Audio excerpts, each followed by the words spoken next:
Hey, what's up, everybody? It's Maze up here, Samuel here.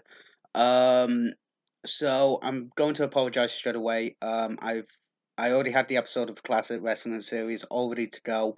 Upload, getting ready to upload. I was literally about to press publish on it. But unfortunately, I received some bad news from a family friend.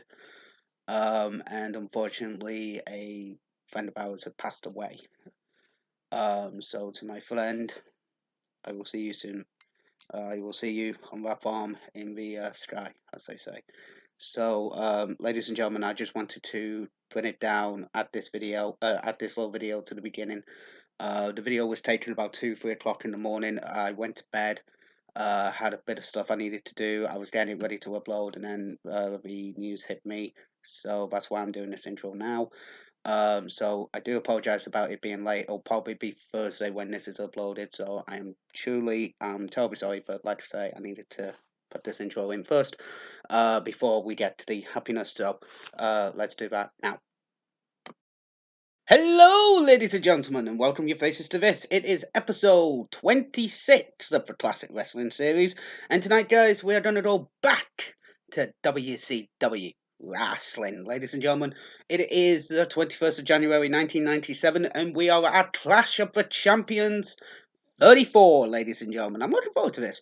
Apparently, Lex Luger is taking on Scott Hall in the main event, and the Steiner brothers will be in action. So, I am going to be looking forward to this. So, ladies and gentlemen, let's not waste any more time. Let's get into it. So, we've just had Ultimo Dragon with Sonny Ono taking on the Iceman Dean Malenko in a really good opening contest, I thought. A couple of botches from both men, not too many. A beautiful Isai moonsault from Ultimo Dragon onto Dean Malenko, and Dean Malenko to end the Texas Cloverleaf for the win. A lot of ground-based wrestling matching, which was really, really good. Unfortunately, halfway through the match, they decided to cut to a fucking NWO promo. For fuck's sake. A nice butterfly power bomb. I think that's a tiger bomb. I could be wrong on that one. But nice one to get into the get him into the Texas Cloverleaf for the win. A beautiful Frankensteiner from the top rope from Ultimo Dragon onto the Iceman as well. But yep, the Iceman wins. We also have the Taskmaster versus Chris Benoit in a Falls Count Anywhere match, which okay, we'll talk about that one when we get there. But ladies and gentlemen, they are going to be doing another promo, so we'll see what goes on with that. So literally, the next match was Scott. One moment, I forgot. The last match was Mike Enos versus Scotty Riggs. Um, Basically, this was an okay. I mean, it was an okay squash match, pretty much. Talking about how Scott Norton will be facing his former tag team partner in Marcus Bagwell coming up next week. Coming up at Sold Out, which would be the next pay per view after this. And yay, another fucking NWO promo. Perfect. Just what we fucking want. So we've just had a promo from the Four Horsemen with Woman, Chris Benoit, Arn Anderson, Steve Mongo McMichael, and Deborah. Um, I've said it before. I'll say it again. Chris Benoit was a very good technical wrestler until what happened.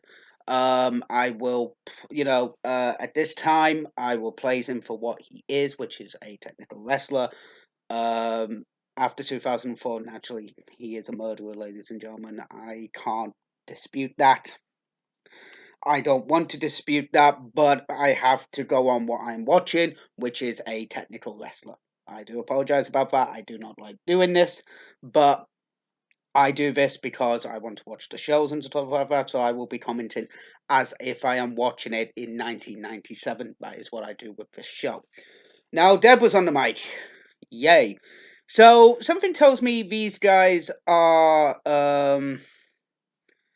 heel, but I don't know why. Michael and Benoit and Arn Anderson cut a promo like a babyface, and it's heel versus heel going into this Falls Count Anywhere's match. So kind of weird seeing Steve Monroe, seeing both Benoit and Arn Anderson talking really babyface-ish, and Michael then doing the heel promo. Kind of weird.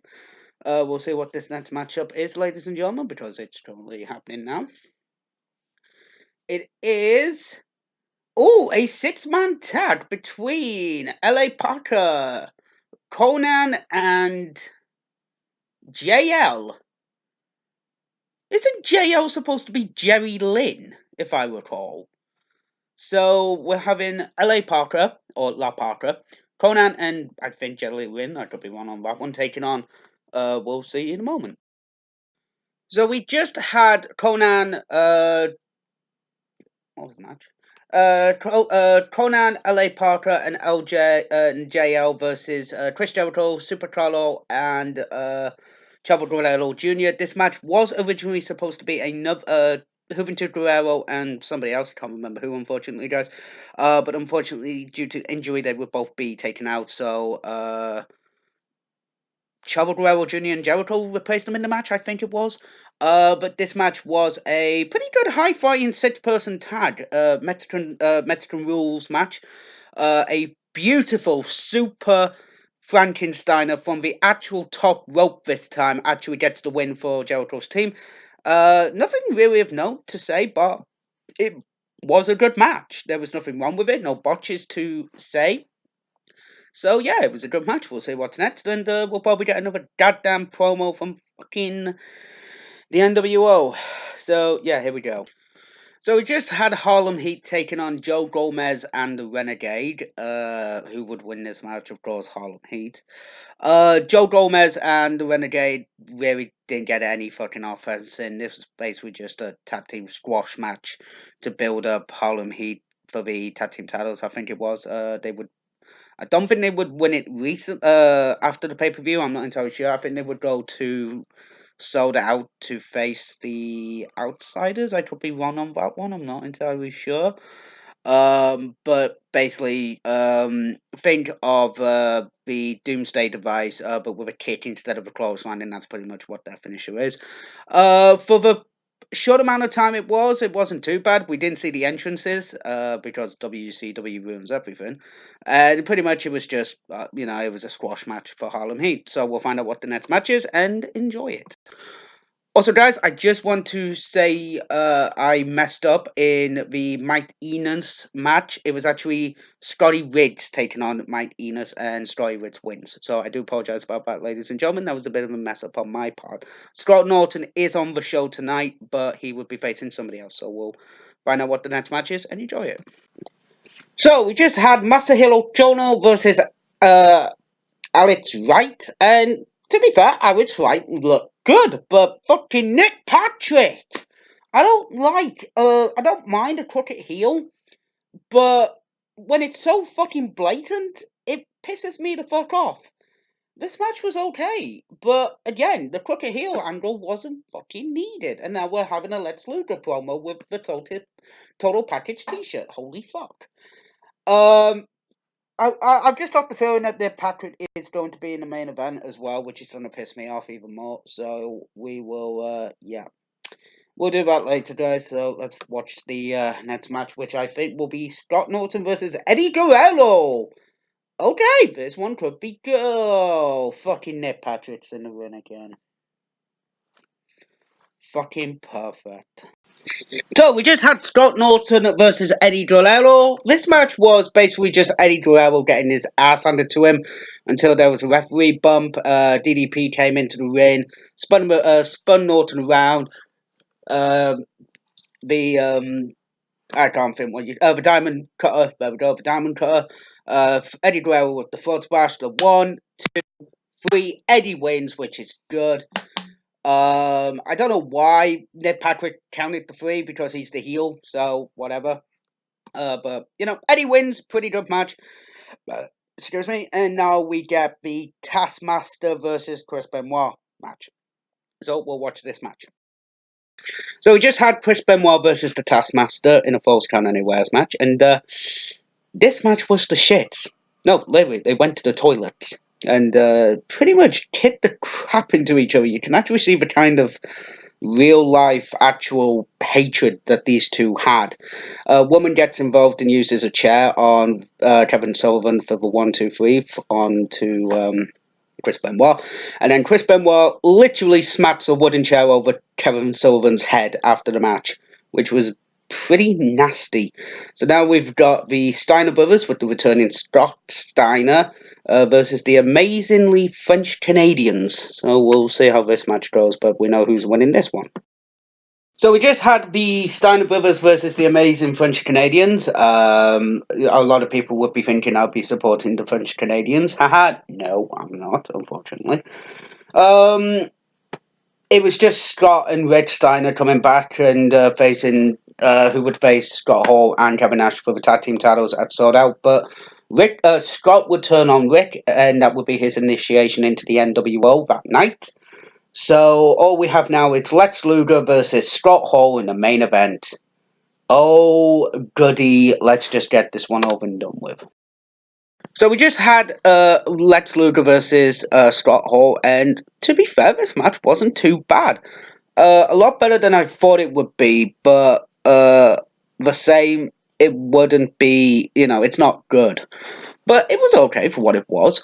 Until the interference happened from Scott Hall, from Kevin Nash and Six. The Steiners would come out to even up the odds. That would cause the disqualification. But Lex Luger is declared the winner because of the interference from the NWO. So, what did I think of the show overall? The show was good. Genuinely, I thought the show was good. I thought the opening contest was okay, bar the fucking going to commercial straight away. Mike Eaton versus Scotty Ridge was just to get Scotty Ridge over for his match with Marcus Bagwell. The six-man tag was probably one of the best matches of the night overall, and yeah, it was genuinely good. Harlem Heat versus Joe Gomez and Renegade was meh. It was to get over the fact of Harlem Heat being ready for the tag team titles. Masahiro Chono versus Alex Wright was good, but fucking Nick Patrick's fucking bullshitting referee. Scott Norton, Eddie Guerrero was good as well, bar the interference from DDP, but the referee didn't see that, which is good. Actually makes fucking sense. The Falls Count Anywhere match was decent. It was an okay Falls Count Anywhere match. Didn't really see much of it in the WWF at this time until 98, 99, if I recall. So it was a breath of fresh air. The amazing French Canadians versus the Steiner Brothers was, the Steiner Brothers winning low, and this match was okay as a main event. So, all in all, yeah, I'd say it was a pretty good show. Is it worth the money back then? Probably, it's on free TV anyway, so overall, yeah, I would say if nothing else was on, yeah, definitely check it out. I thought it'd be a good show. It's Clash of the Champions 34, if you want to check it out, from January 21st, 1997, like I say, guys. But yeah, it was a good show. I thought it was genuinely good. So guys, that will do it for the Classic Wrestling series. This video may be uploaded on Thursday. I'm terribly sorry, guys, if that does happen. I try not to do it I try and upload for Wednesday, but if anything does happen, then Thursday will be the next day I upload, guys. So thank you very much for watching this episode of the Classic Wrestling series. I've been your host, Piers Samuels, and I hope you have a great rest of the day. See you next week.